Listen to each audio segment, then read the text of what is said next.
I gotten myself into. Oh my goodness.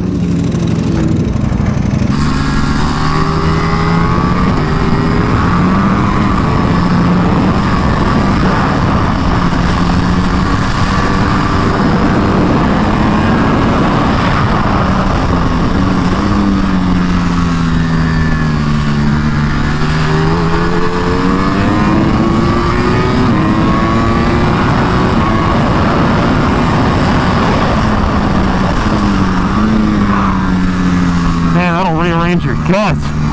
That's crazy. I'm like, I want to make it pass, but I'm also at the same time not trying to get banned from future Aprilia Racer Day events. And this guy's not passing this guy, so yeah, I go right past him now because just went straight away.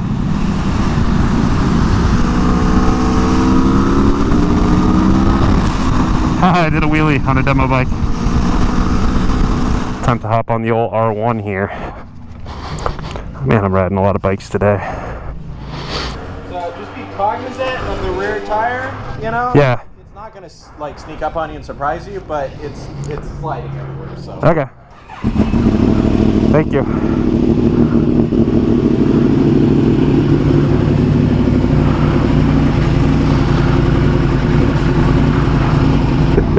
How do I look? You look great. Wring it out, man. Wring its neck.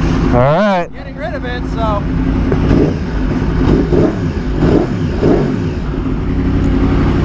Good. All right, here we go. First time riding an R1. Oh, those pegs are high. I've ridden 4 different motorcycles today.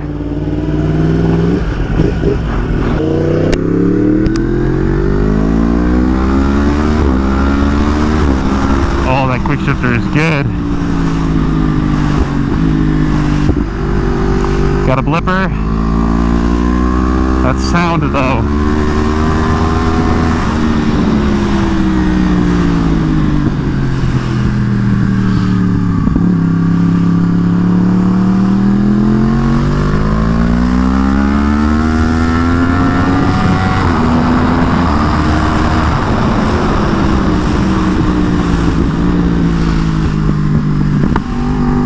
Oh, those pops are sweet.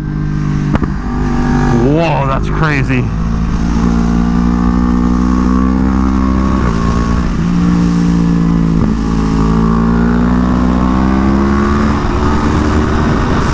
I think wheelie control got me there, my right hand. One or the other.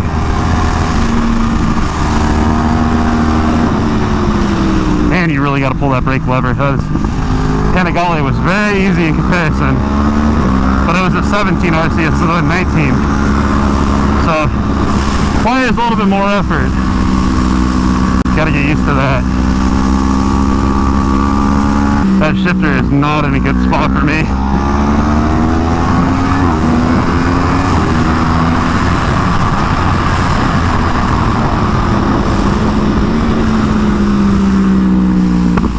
Neither is the brake lever. Of course, this is my buddy Sean's bike, so should be set up how he likes it, not how I like it.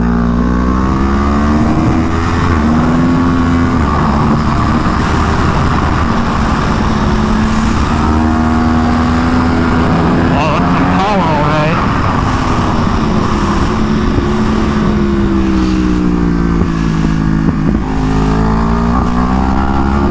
Oh, wow.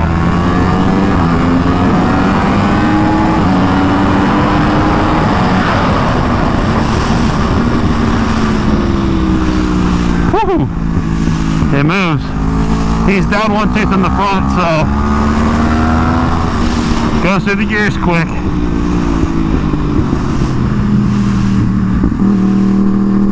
Man, it sounds good. Woo-hoo.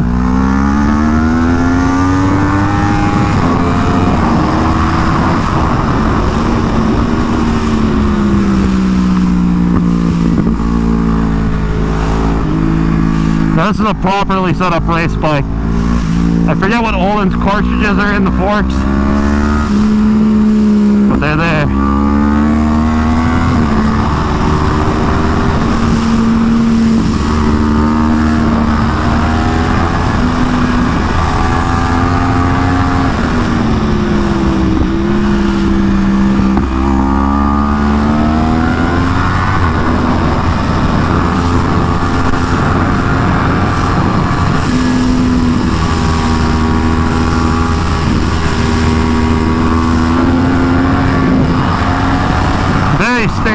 corners.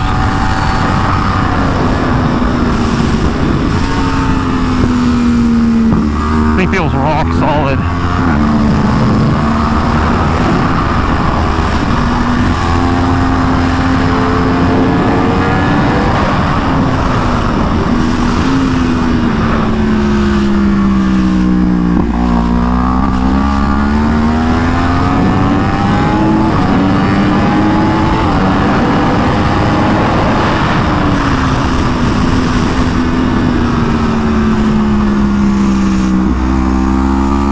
Stable, very precise. To be honest, I'm a little too tired to be able to get more out of this as a proper race bike.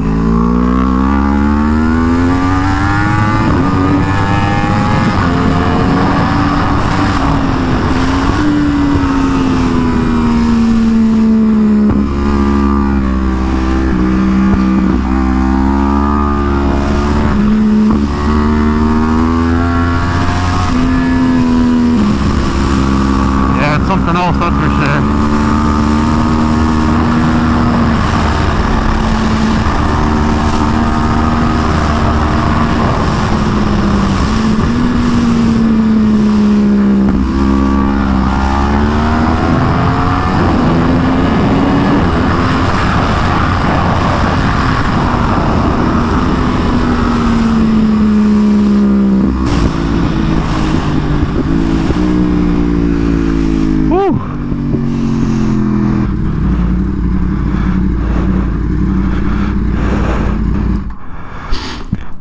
Woo!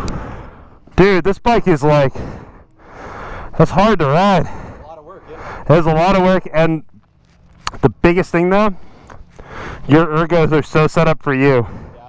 Yeah, dude, like the brake lever, I bumped it accidentally once. It's so high up. I have mine really low. So let's talk about Sean's R1, because this was undoubtedly one of, if not the most interesting motorcycle that I've ever ridden. It is much different than anything I've ever experienced before. First, let me talk you through the bike again. It's a 2015 Yamaha YZF-R1 that has been converted into a dedicated race bike. It's got race bodywork, it's fully safety wired to CRA's regulations, does not have a kickstand, it's on slick tires.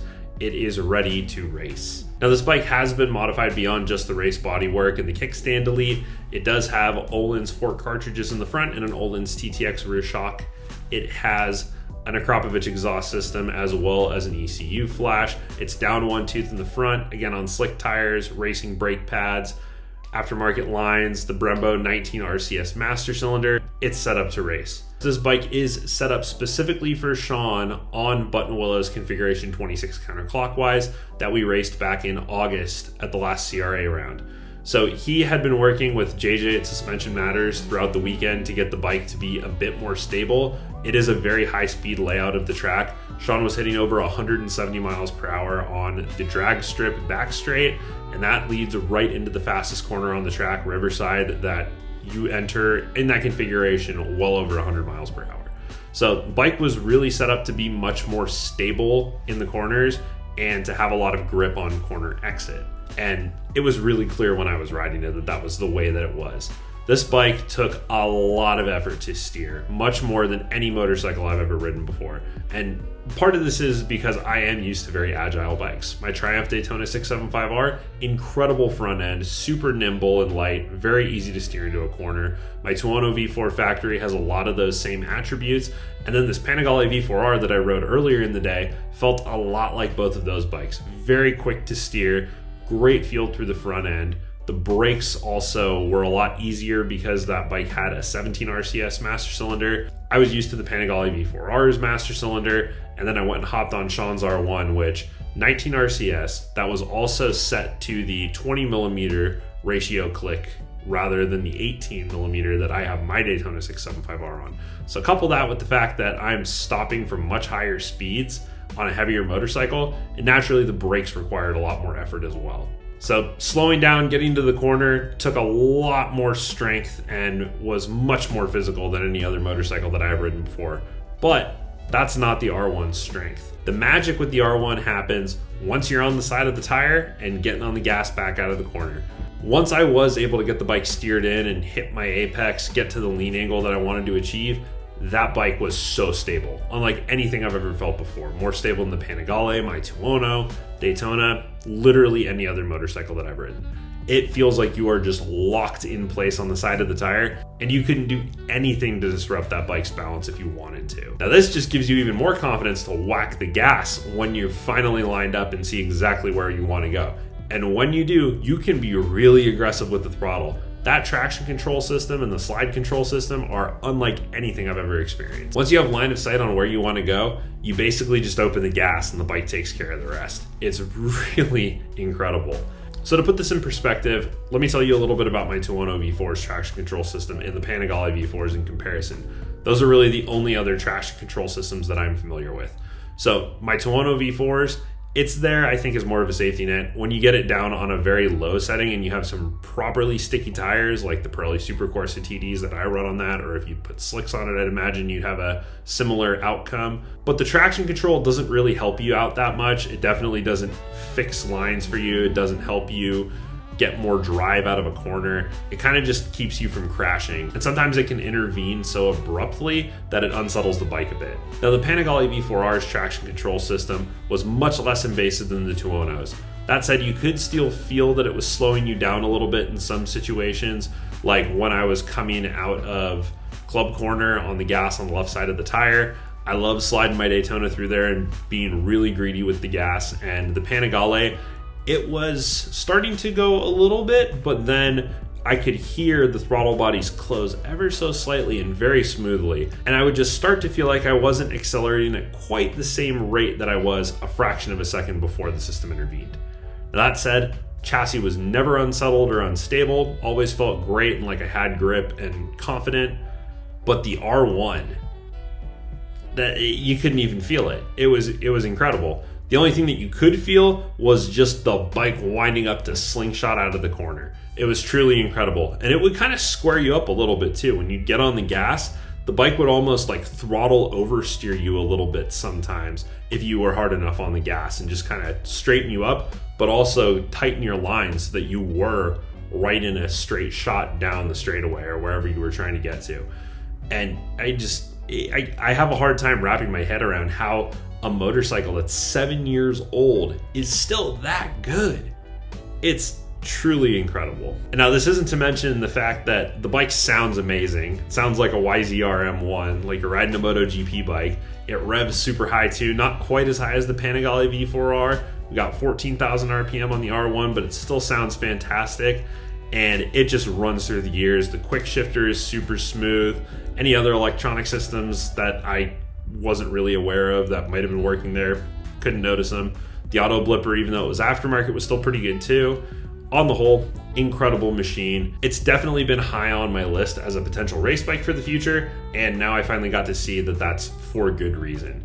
The only thing that I think I would want to do is figure out a way to get the bike to steer a little bit better. I'd be willing to trade a little bit of that mid-corner stability and grip on exit to do that and kind of balance the bike out, because I've really learned to ride a motorcycle on the front end. That is where I make up all of my ground, because I'm such a big, heavy guy that my little Daytona 675R does not have anything on the straightaways for the smaller guys that are on R6s, ZX6Rs that make more top end than my Daytona does.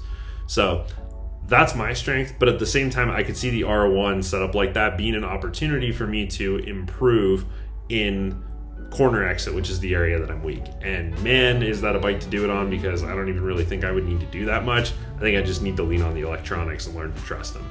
So those are my thoughts on Sean's 2015 Yamaha R1 race bike. Sean, thank you so much again for letting me swing a leg over your steed. It was an incredible experience and something that I am super grateful to have been able to partake in. I'll drop a link down below to Sean's Instagram page. Go check him out, give him a follow. He is the amateur Supersport 1000 and Superbike 1000 CRA champion this season, and he did it all on that R1. So he's got some cool photos that he posts up every once in a while, and I know that he's got some exciting plans to race with the white plate in 2023. With that, I'm gonna go ahead and wrap this one up. thank you so much for watching. If you enjoyed this video, I would sincerely appreciate a gentle little click of the like button, and if you consider subscribing for more motorcycling content like this. I'm dropping videos about motorcycle stuff and adventures once or twice a week on average, and I'm going to racetracks. I'm riding other people's bikes now and seeing what they're like. I'm still racing myself. It's a good time. Drop a comment below. Have you ever ridden an R1 before? Have you ever wanted to ride an R1 or race an R1? Let's talk about that bike down in the comments below. Thanks again so much for watching, and I'll hope to catch you in the next one. Until then, later.